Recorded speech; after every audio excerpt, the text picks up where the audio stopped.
नमस्कार, मैं हूं आपके साथ शिवानी रतूड़ी और आप देख रहे हैं कैपिटल टीवी बिहार। बिहार की राजनीति में चुनावी सरगर्मी अपने चरम पर है और जैसे जैसे विधानसभा चुनाव नजदीक आ रहे हैं, ठीक वैसे वैसे सियासी बयानबाजी, आरोप प्रत्यारोप और गठबंधनों के भीतर की खींचतान खुलकर सामने आ रही है। एक और जहां एनडीए अपने कार्यकर्ता सम्मेलनों और जमीनी अभियानों के जरिए जनता से सीधे संवाद करने और विकास को प्रमुख एजेंडा बनाकर चुनावी मैदान में उतरने की तैयारी में है, वहीं दूसरी ओर महागठबंधन और खासकर आरजेडी के भीतर लगातार अंदरूनी असंतोष और रणनीतिक असमंजस और बगावत के सुर साफ तौर पर देखने को मिल रहे हैं। तेजस्वी यादव बनाम नीतीश कुमार की जुबानी जंग के बीच अब असल लड़ाई नेतृत्व की स्पष्टता बनाम संगठन की बिखरावट की होती जा रही है। ऐसे में बड़ा सवाल यह है कि क्या महागठबंधन खुद को संभाल पाएगा या फिर एनडीए अपनी एकजुटता और रणनीतिक बढ़त के साथ सत्ता की राह फिर से तय कर लेगा। आइए जानते हैं विस्तार से कि बिहार की राजनीति में इस समय क्या कुछ चल रहा है। नीतीश सरकार का मास्टर स्ट्रोक। बिहार विधानसभा चुनाव 2025 को लेकर राजनीतिक माहौल पूरी तरह गर्मा चुका है और सत्ता में बनी रहने के लिए एनडीए ने अब अपने सबसे बड़े और सुनियोजित अभियान की शुरुआत कर दी है। 23 अगस्त से लेकर 23 सितंबर तक पूरे एक महीने चलने वाला ये विधानसभा वॉर कार्यकर्ता सम्मेलन राज्य के 243 विधानसभा क्षेत्रों को 60 चरणों में कवर करेगा, जिसमें हर दिन 14 विधानसभा क्षेत्रों में सम्मेलन आयोजित किए जा रहे हैं। ये सम्मेलन न केवल बूथ स्तर तक पार्टी कार्यकर्ताओं को संगठित करने का प्रयास है, बल्कि ये एक तरह से चुनावी युद्ध का बिगुल है, जिसके जरिए एनडीए ये दिखाना चाहती है कि वे पूरी तरह तैयार है, एकजुट है और एक सुनियोजित रणनीति के तहत मैदान में उतर चुकी है। जेडीयू और बीजेपी दोनों ने साथ साथ शीर्ष नेताओं के नेतृत्व में कुल 14 टीमें गठित की हैं, जो जमीनी स्तर पर जाकर पार्टी कैडर को ऊर्जा देने, मतदाताओं से संवाद स्थापित करने और कार्यकर्ताओं के बीच समन्वय कायम करने का काम करेगी। ये टीमें अपने अपने क्षेत्रों में जा रही हैं, लोगों से मिल रही हैं, सरकारी योजनाओं की जानकारी दे रही हैं और ये स्पष्ट संदेश दे रही हैं कि एनडीए सरकार विकास के मुद्दों पर चुनाव लड़ रही है।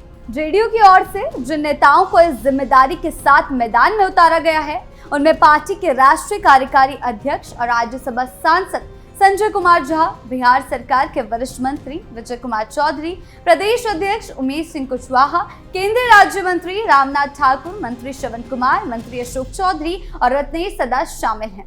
वहीं बीजेपी की ओर से इस कार्यकर्ता सम्मेलन को धार देने वाले नेताओं में प्रदेश अध्यक्ष दिलीप जायसवाल, उप मुख्यमंत्री सम्राट चौधरी और साथ ही साथ उप मुख्यमंत्री विजय सिन्हा, केंद्रीय मंत्री नित्यानंद राय, सांसद संजय जायसवाल, स्वास्थ्य मंत्री मंगल पांडे और सभी दमदार नेताओं के नाम इसमें शामिल हैं। इन 14 टीमों में गठबंधन के सभी घटक दल जेडीयू, बीजेपी, लोजपा, रामविलास, हिंदुस्तानी अवाम मोर्चा और राष्ट्रीय लोक जनशक्ति पार्टी के वरिष्ठ नेता और प्रतिनिधि शामिल हैं। हर टीम में कुल 7 सदस्य हैं, जो अपने अपने क्षेत्रों में जाकर पार्टी के पक्ष में माहौल बना रहे हैं। यानी कि एनडीए की ये पूरी तरीके से एक रणनीति है। एनडीए की पूरी रणनीति केवल चुनाव जीतने की कोशिश नहीं है, बल्कि ये बूथ स्तर तक जाकर संगठनात्मक मजबूती हासिल करने का अभियान भी है, जिससे हर कार्यकर्ता ये महसूस करे कि वह पार्टी का अहम हिस्सा है। एनडीए के इस अभियान को गंभीरता से इसलिए भी लिया जा रहा है क्योंकि मुख्यमंत्री नीतीश कुमार, उप मुख्यमंत्री सम्राट चौधरी और विजय सिन्हा जैसे नेता अब खुद फील्ड में उतरकर रणनीति बना रहे हैं और निगरानी भी कर रहे हैं। बता दें कि प्रधानमंत्री नरेंद्र मोदी की हाल की बिहार यात्रा और लगातार राज्य को दी जा रही सौगातों के बीच ये साफ होता जा रहा है कि एनडीए इस बार 225 सीटें जीतने के लक्ष्य के साथ पूरी ताकत से मैदान में उतर चुकी है। ये भी बता दें कि केंद्रीय स्तर से लेकर जिला और पंचायत स्तर तक पार्टी के नेता जनता के बीच जाकर सरकार की उपलब्धियों का बखान कर रहेंगे। जी हाँ, जैसे कि हर घर जल योजना, पीएम आवास योजना, सड़कों का निर्माण, बिजली और स्वास्थ्य के क्षेत्र में सुधार, दूसरी ओर ये सम्मेलन कार्यकर्ताओं को ये भी समझाने का प्रयास है कि महागठबंधन को रोकने के लिए बूथ स्तर की एकजुटता सबसे अहम है, यानी कि एनडीए जनता के सामने अपना एजेंडा पेश कर रही है। ये सम्मेलन एकजुटता का प्रदर्शन भी है और भावी रणनीति का क्रियान्वयन भी। महागठबंधन की बड़ी मुश्किलें। इस पूरे घटनाक्रम के बीच जब एनडीए संगठित होकर एकजुटता का संदेश दे रहा है, वहीं दूसरी ओर महागठबंधन खासकर राजद के खेमे में उथल-पुथल दिखाई दे रही।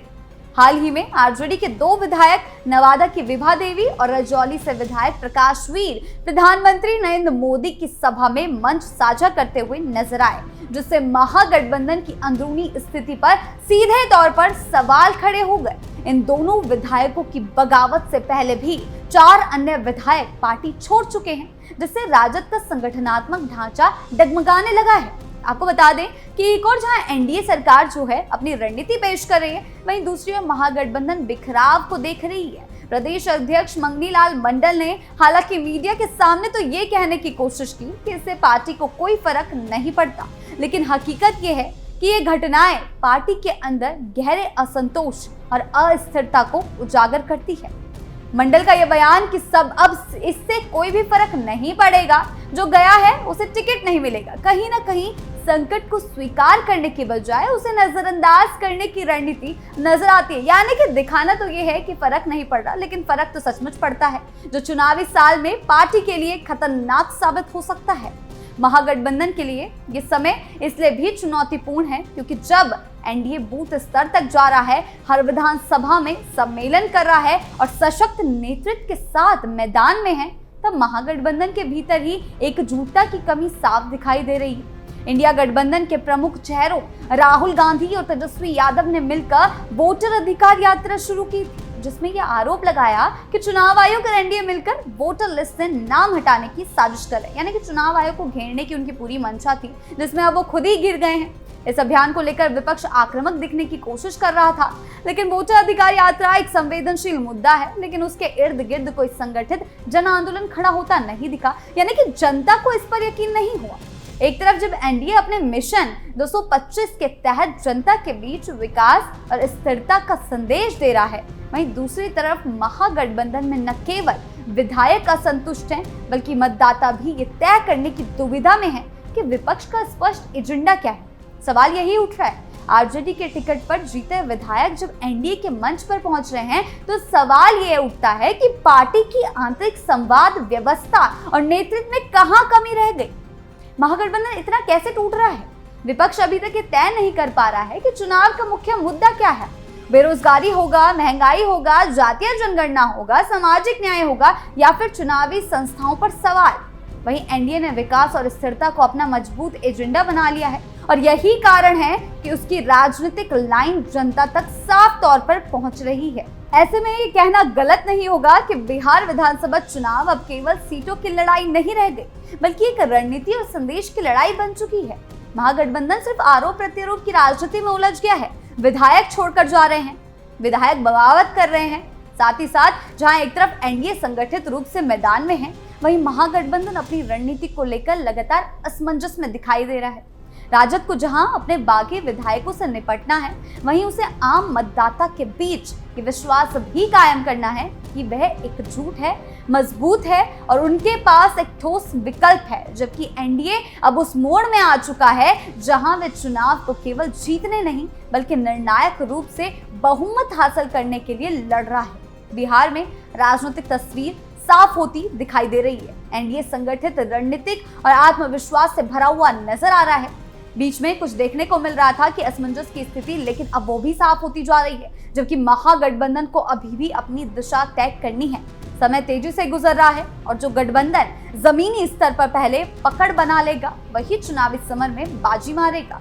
जनता अब मुद्दों से ज्यादा स्थिरता और स्पष्टता चाहती है और यही कारण है कि आने वाला चुनाव न केवल सीटों का गणित तय करेगा, बल्कि यह भी तय करेगा कि बिहार को किस दिशा में आगे बढ़ना है।